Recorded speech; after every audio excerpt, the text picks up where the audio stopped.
Hi everyone, Stepan here. It's Friday, so welcome to another Friday middle game video. Today I would like to talk about hanging pawns. Hanging pawns are a pawn duo in the center on the C file and on the D file, and they are called hanging pawns when there are no pawns on the B file and on the E file. So there are no pawns on files adjacent to the hanging pawns. They are called hanging pawns because they cannot be defended by other pawns. And they are one of the few very thematic pawn weaknesses and strengths at the same time, and they have been discussed extensively in theoretical books on the middle game strategy and positional play. That is because they are both a strength and a weakness at the same time, depending on which side of the position with hanging pawns you're playing. You will be aiming for different things, and depending on whether the position is active, full of attacking potential, the hanging pawns will be either good or bad. I have chosen 3 games. 2 of them are probably the most famous examples of hanging pawns, where one of them definitely is. The game 6 Fischer Spassky, when Fischer played the English. They transposed to the Tartakower, where Queen's Gambit declined, and that's the game when Spassky applauded Fischer after the game. So it's probably one of the most famous Fischer games and one of the very few games where he played 1c4. That game I chose because he played perfectly against hanging pawns. The other game is Kramnik Gelfand, played in the Ember Rapid tournament in 2010, and that's one of my favorite examples, and probably one of the most famous examples of how to play with the hanging pawns and how you can use the dynamic potential of having the structural weakness, let's say. The third game is my game, which is one of the very few games that I played in a hanging pawn structure. I was playing the side with the hanging pawns. I managed to play dynamically, and I generally played well, but I was struggling because I didn't understand the structure that well at the time, so I would like to share my thoughts. Okay, before we get into the games, I would like to talk about the general aspects of positions with hanging pawns. So pawns on the C file and on the D file. 99% of the time that's going to be on the 4th rank, so for black they would be on his 5th rank. So as I said, no pawns on the E file, no pawns on the B file, therefore the pawns cannot be defended. Now, what does that mean? There are 2 most important things when it comes to hanging pawns. Firstly, they control a ton of space and a ton of key squares. B5, C5, D5, E5 are all controlled by the 2 pawns in the center. That means that the defenders, or the sides that doesn't have the hanging pawns pieces, will not have enough room to maneuver. Therefore, white in this case is going to have a lot more maneuvering space, is going to have a lot more attacking prospects, and is going to have an easier time deploying his pieces to good squares. On the other hand, black in this position cannot really use central squares. His pieces are going to be limited to these squares, usually A6, B7, C6, F6. Everything is going to be sort of on the back rank. So that's the first thing. The space advantage for the side with the hanging pawns is very important. The second most important thing is these pawns are structural weakness. And since they cannot be defended by any other pawns, forcing one of the pawns forward can be good and bad depending on the situation. But forcing them forward is going to be weakening the structure, either isolating one of the pawns when one of the pawns gets traded off, or creating a hole. For example, if white pushes, let's say, D5 in this position, then the C5 square becomes available. So generally, the side with the hanging pawns will have to try and use his space advantage and his control of the center to attack by occupying good squares, and the side that plays against hanging pawns will try to put pressure on the pawns and then try to provoke one of them forward or try to win one of them. Okay, so let's talk about some very common strategies which we are going to see in the 3 games, and some that we are not going to see in the 3 games. So as white, or let me be more precise, as the side with the hanging pawns, one of the more common maneuvers is getting your f3 knight into e5, or if you're black, getting your f6 knight into e4, that we are going to see. And with this maneuver, you are limiting black's pieces even more. You are putting pressure on f7, which can be a key attacking square. I'm going to show you one variation where I actually would have had the opportunity to sacrifice my knight on f2. I was playing black. And this idea of getting the knight to e5 is usually supported by the move f4, which isn't risky because black's pieces are all on the first 2 or 3 ranks and don't really have access to the white king. Well, where on the other hand, white's pieces are attacking, white mustn't lose time and white mustn't allow black enough time for slow pressure on the 2 weak pawns on c4 and d4. This idea with the knight on e5 and with the move f4, we are going to see in reverse in the game Kramnik Gelfand, where Gelfand played knight e4 and f5 and went on to win. Furthermore, another idea the side with the hanging pawns can go for is creating a passed pawn and queening his pawn. So either playing c5 or d5 when the opportunity is ripe, and usually that comes when the pawns are supported by the rooks and by the queen. For example, queen e2, rook c1, rook d1, c5 or d5, creating a passed pawn and using the fact that black's pieces are not well coordinated to stop the pawn. In many structures, this pawn is going to be on g3 and the bishop is going to be on g2. That we are also going to see, so that sort of supports the idea. Another idea white could go for in this structure specifically, which is one of the most common hanging pawn structures, is undermining the pawn majority black has on the queen side. Not the pawn majority, but the 2 pawns black has on the a and the b files with the moves a4, a5, and very often that creates a weakness for black, and also it makes the c4 pawn mobile and basically allows white to create a passed pawn without isolating the pawn. Also, if black allows the capture on b6, then rook b1 puts pressure on the pawn and white gets dynamic play on the queen side too. Black has to attack the pawns. That's his first strategy. So, for example, you can play rook to c8, you can play rook c7 and queen to c8, you can play bishop to a6, you can play your c6 knight to a5 and put pressure on the c4 pawn. And this is one of the more common ways to play, simply putting pressure on the pawn. Usually the pawn on the c file is easier to target, and I've had that problem several times during the time when I played the Queen's Indian. You're going to see one of my games in the Queen's Indian where my opponent was putting pressure on my c5 pawn. As I said, I was playing black. So that's the first thing the defender should be doing. He should be attacking the pawns. It's easier to attack the c pawn. The second thing is advance one of his pawns to try and undermine the pawn duo. So, for example, playing e5 to provoke the pawn forward, or to provoke capture, which would then allow black to control these squares without too many issues. So that's sort of the second thing.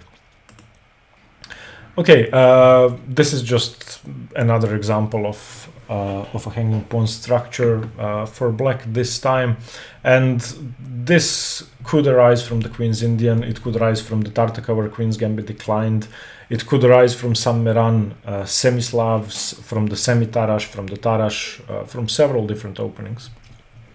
And this is in fact the structure in the first game we are going to be looking at, which is Fischer Spassky. The difference is, I think, is that the pawn was on a6. Okay, let's look at Fischer Spassky. So I'm not going to go through the entire game. If you don't know it, have a look at the game. Many people have made videos on the game. Agad Mator made a great video on the game. And several other people. I think King's Crusher made a great video as well. Yeah, okay. So in this position, Bobby Fischer castled because the bishop is not black is not able to take the bishop because the rook is pinned. So Spassky in this position plays rook a7, defending his rook. So now a takes b5 is possible, and also defending his queen, which was undefended, which now makes c4 possible. Not that black necessarily wants to play c4, but that's a good option to have. Okay, and as I said, this is one of the classic examples of how to play against hanging pawns. Okay. The game continues bishop e2 now that the bishop was attacked, and knight to d7. And in this position, Fischer exploits the fact that this knight has cut communication between the a7 rook and the e7 queen, and he plays the excellent knight d4. Now, the idea behind knight d4 is not to play a pretty looking move and to do nothing with that knight or get the knight to b3 or, I don't know, knight b5. The idea is to get rid of this bishop. And this is one of the very common plans you can play against hanging pawns. Getting the e6 the f7 pawn to e6, and then undermining this sort of thinly spread out center, this overextended center black will have afterwards. So in this position, the queen is attacked. The best move would have been knight to f6, simply defending the queen, and after knight takes e6, f takes e6, something like rook to c2, or queen takes e6 was also possible. But Spassky played queen to f8, and now knight e6, f e6, and the second part of the plan, and this you will see in numerous games with hanging pawns, you undermine them with e4. And as I mentioned when we looked at the structure, this is one of the more common ideas, because there is no easy response. Of course, the obvious move, de, winning a pawn, allows queen to h3, and the pressure on e6 is just too much for black to handle. Let's say queen to e7, bishop to c4, rook c6 or rook e8, and now rook f to e1, and something is going to fall. And if we count the weaknesses in black's position, there are simply too many for black to hold. So after e4, I'm sorry, I may sneeze at one point. Ugh. After e4, d4 is not a good idea. Knight f6 is probably an okay move, and now again queen to h3, looking at the e6 pawn. Knight e4 just isn't good because you win the d5 pawn as well, so you would have to defend with again queen e7, rook e7, or rook c6, or queen f7. And again, white can take, liquidate these pawns. So let's say rook to c6, ed5, ed5, and now you can start piling up in the center and again use these weaknesses. The bishop is better than the knight, white's king is safer, white's queen is better. Okay, the best option probably was c4. Simply advancing, offering a queen trade, which white shouldn't really accept. So queen to h3, again attacking the e6 pawn, knight c5 defending, and now the great idea, b4, just because after cb3 you're weakening the center so much. Of course, if knight b3, then queen e6, so a5 stopping b4, but now we can play ed, and again, too much pressure on too many weaknesses in black's position, something like bishop g4, rook d8, for example, and you can just get your rooks to the center and attack. So this would have been slightly better for white as well. In the game, Spassky played what seems to be the human move. He played d4, and this now just allows Fischer to occupy all the key squares. This is a seemingly strong passed pawn, but it's not going anywhere. This bishop is very strong and it's controlling half the board, and basically these pawns are completely immobile. And in this position, Fischer continued very aggressively, and that's exactly what he should have done. So f4, and just continuing the attack. Queen e7 played by Spassky, and now e5. And again, this is designed to restrict all the pieces for black. So now knight f6 is not possible. Nothing is possible for black basically, and this bishop is coming to c4, and e6 is going to be a terminal weakness. So rook b8, bishop c4, king h8 played, getting away from the diagonal, queen h3. It's already getting very hard to defend. Knight f8, which is a very sorry looking move. b3, not allowing any counterplay. a5 played, f5 played, and just Fischer is going to attack, and black's pieces are not coordinated. Black's knight compared to the white bishop is completely insignificant, has no impact on the game. It's just controlling the e6 pawn, and this is now going to be an easy attack. Again, if you allow f6, then you probably lose on the spot, so ef5, rook f5, and if we compare the quality of the pieces, Fischer's position is so dominant after this undermining move, to which Spassky reacted with a sort of panicky move d4 and allowed this bishop to become a monster, but there was no really good option. Queen g3, Rook to e7, trying to defend. Now h4, again restricting the knight, no access to no squares. Rook b to b7, defending the 7th rank.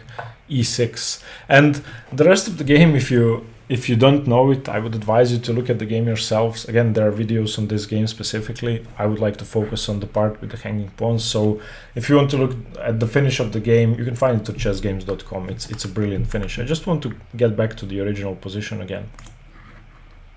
So firstly, Spassky had trouble coordinating his pieces. When you play with the hanging pawns, you want your knight here, you want your bishop here, you want to start attacking, you want your queen on the queen side, you want your rooks on the open or semi-open files. You want to be either pushing these pawns or using these pawns to create outposts for your pieces.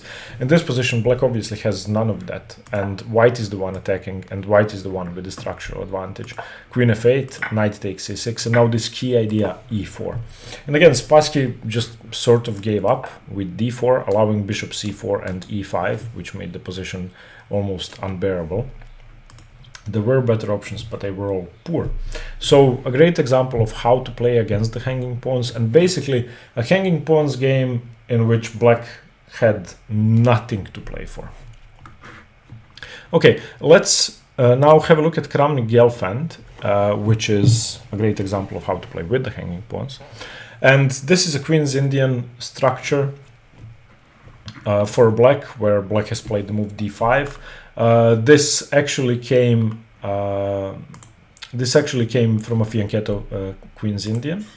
Okay, and we start after cd5, ed5, so hanging pawns. So here all the pieces are on the board, which is good for black, because if you are attacking, you want to have as many pieces as possible. If you have a structural deficit, then you want to have a dynamic advantage to compensate for that. So in this position, it's a good thing for Gelfand that all the minor pieces are on the board and that both rooks are still on the board and the queens. Rook a1, which is a normal move. Rook a8 and bishop h3, which is a typical move in these structures. As I said, when the bishop is on the long diagonal, which often happens in the Queen's Indian, it's in fact the main move to play g3 and bishop g2. Sometimes this bishop is rerouted to h3 because it can exert more influence on this diagonal, and the knight doesn't really have a good square to move to, therefore the bishop is better on h3. And here a mistake was made by Gelfand, which could have been exploited. He played queen c6, which indirectly threatens stuff, but doesn't really threaten anything. And this could have been punished with the move e4, where white would have basically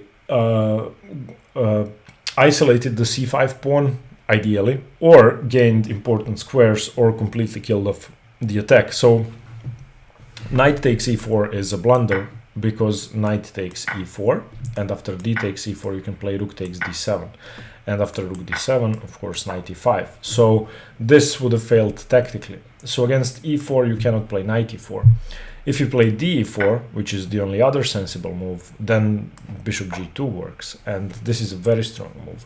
So obviously if you don't take the knight, then white's just going to regain the pawn, and you have a weakness on c5 and a weakness on a7, so a better pawn structure for black.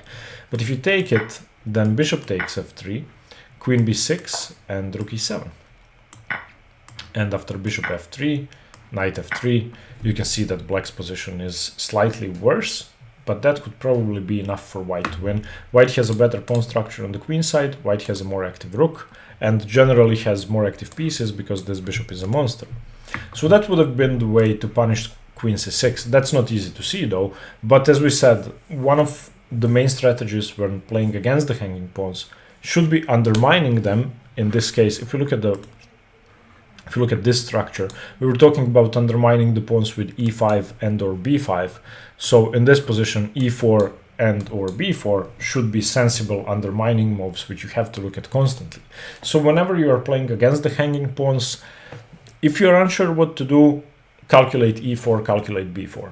Just that's one of the easiest way to punish black if he overextends or plays slowly.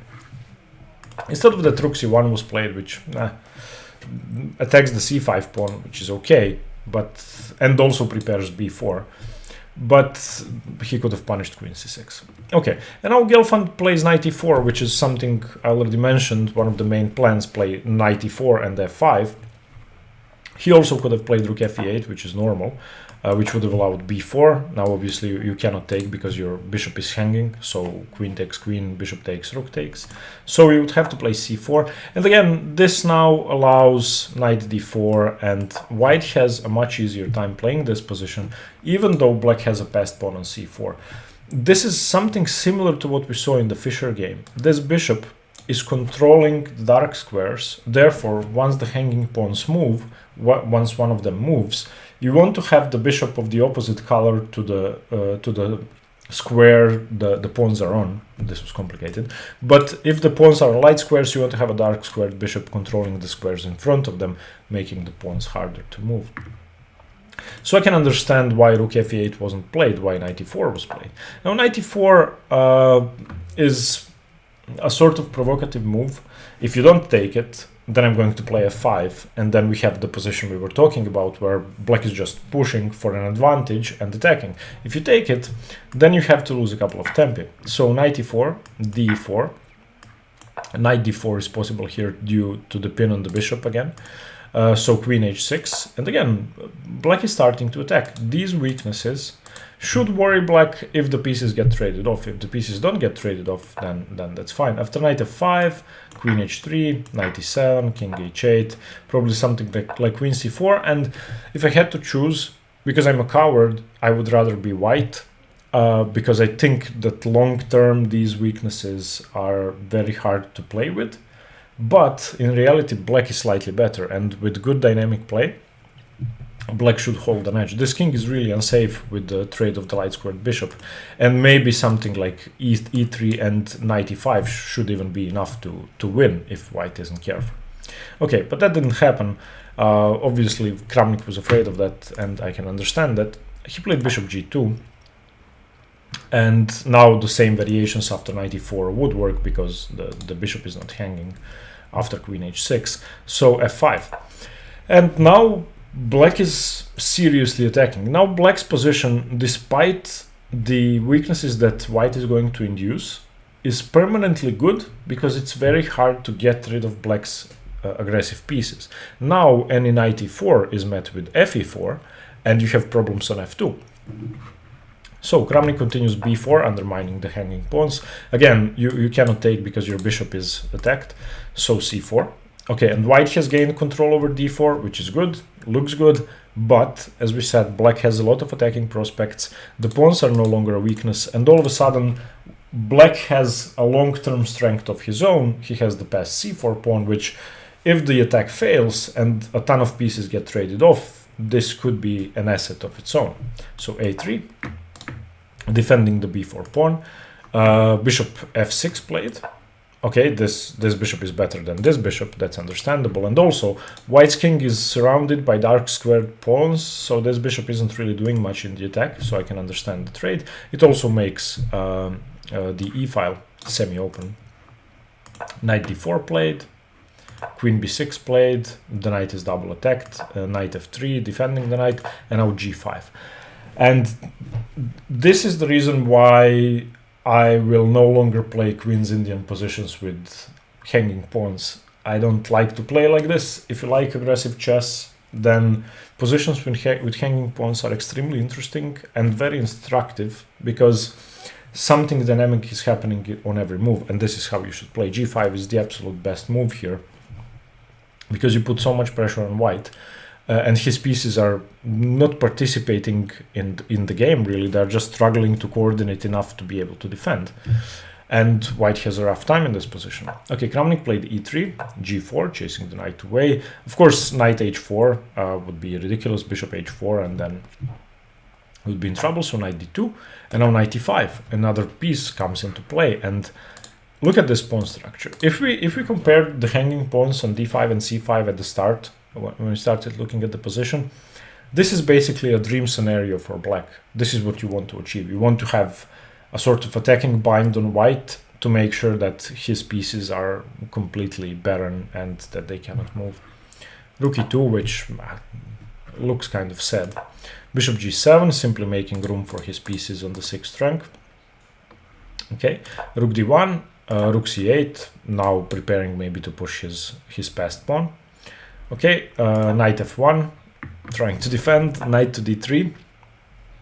Look at this octopus knight on d3. Bishop to a1. I actually wouldn't mind trading off that bishop if I was black, so I wouldn't move that bishop. The knight on d3 is much better.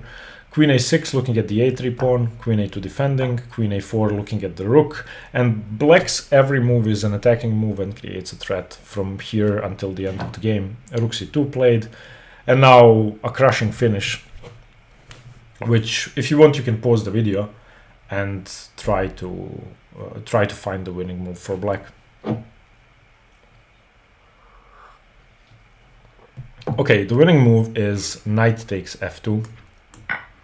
I guess that wasn't hard to find, because now if rook takes, then this rook is obviously hanging. So bishop takes e4 has to be played, but now f takes e4. And again, now the king cannot take. If the rook takes, the rook is again hanging, because now the f-file is open. And knight e6 was played, but now knight takes d1, bishop takes g7 was played, and rook takes f1 was played. And of course, if king f1, then knight e3. And here Vladimir Kramnik resigned. So coming back to the starting position, I thought this was a great example of how you should be playing with hanging pawns. So the critical idea was knight e4, which if taken would have led to issues. Because it wasn't taken, he continued with f5.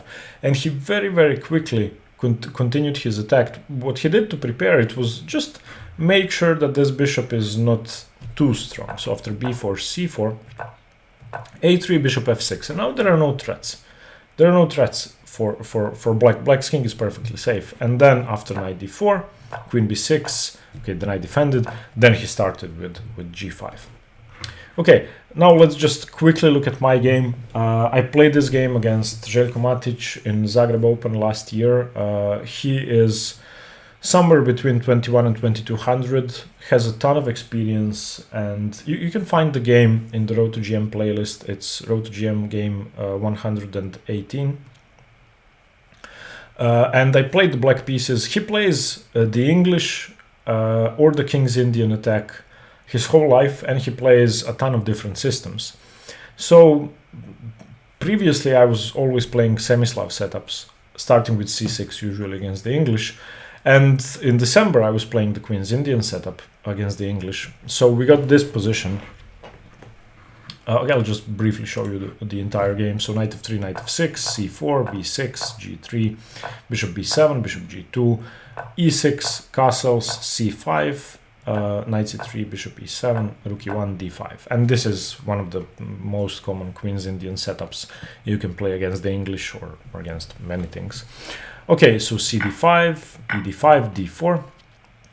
White starts undermining my center, castles, bishop f4. This is an awkward placement for the bishop. I usually, when I play against hanging pawns, I prefer to have my bishop on the long diagonal. This bishop is kind of awkward. And here I made a mistake. I should have probably played knight a6, which defends my c5 pawn. Instead I played knight c6, which is still okay. And after dc5, taking with the bishop would have given me an IQP with a different type of dynamic pressure. Still fine. Probably after something like rook c1, knight e4 still would have been okay. But I went for hanging pawns, so dc5, bc5. Okay, now rook c1 was played, rook c8 was played, normal development, bishop h3, what we saw in the last game. In this position though, I don't think the move is as useful. It's dislodging my rook, but I just go back to a8, and now the question is, which piece is worse, the bishop on h3 staring at the empty diagonal, or my rook on a8? I think this bishop belongs on g2 in this position. Okay, here he played knight a4, and he's basically going after my c5 pawn. So now I need to do something. I have two options. I can either push my pawn forward and give him the d4 square, which we saw in Kramnik Gelfand, but in that position, black already had a good attacking setup. So he managed to attack my pawns before I got my knight in the center and anything. So after c4, something like knight c3, and let's say h6, stopping any tricks here, knight d4, and I would always take white here. I think white is just slightly better.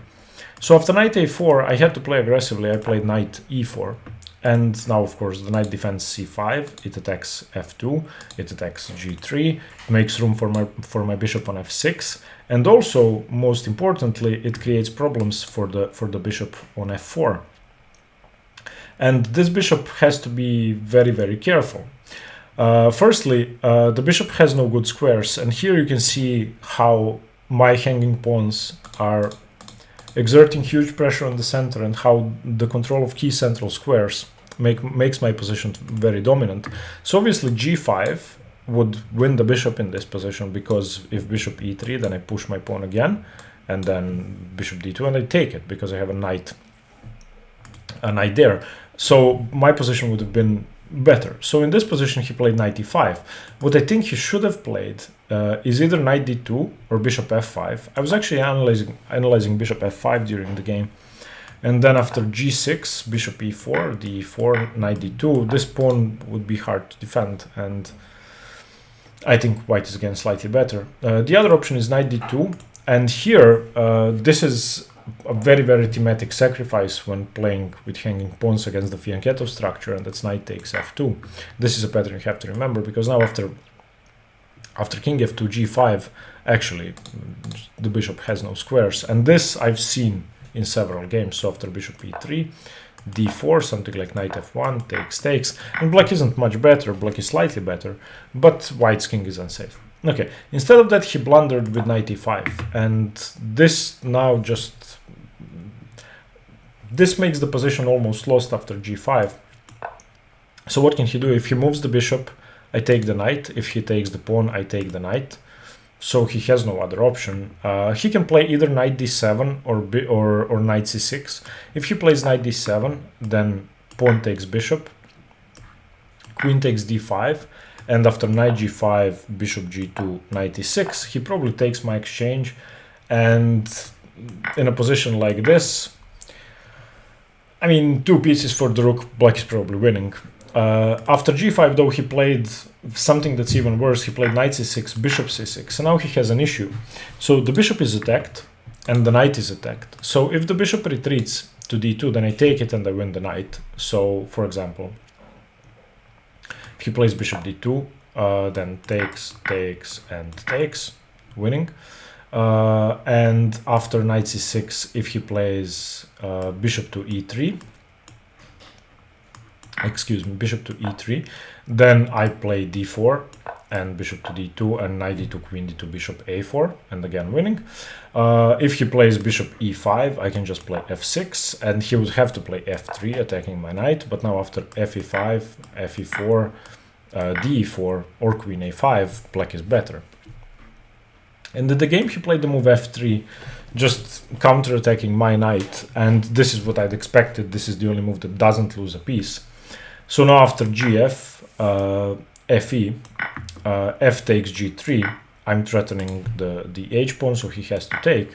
Now I made a mistake, and I don't want to go into the game in too much detail. I'll just show you the winning idea, and I'll show you my move. So there were 2 good moves. One move, just winning a pawn.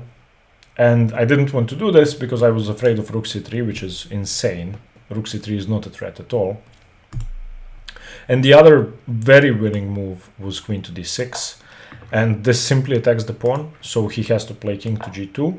And now we play king to h8. And very soon this is going to be game over. Because I have rook g8, because I have bishop h4, and he is weak on g3, and because I have this bishop over here. So this would have been a winning idea. Instead, I played queen c7, which doesn't do anything. Well, it does threaten this pawn, but it doesn't threaten to get my queen to h6 or to g6 to double attack on g3. So after this, he played king h2, and I played bishop a4 and offered the draw. So you can see my thoughts on that draw in the video. On the game, I was really upset after this, but I couldn't see a clear-cut way to win. And after bishop a4, yeah, I was afraid that I was going to mess it up.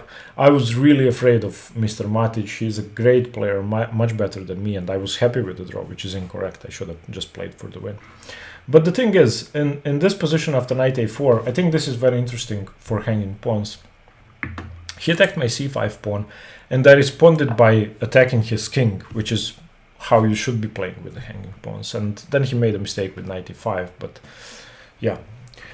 Okay, I hope you liked the 3 game examples. I hope you got something from them. Again, sorry if the video was slightly longer than usual.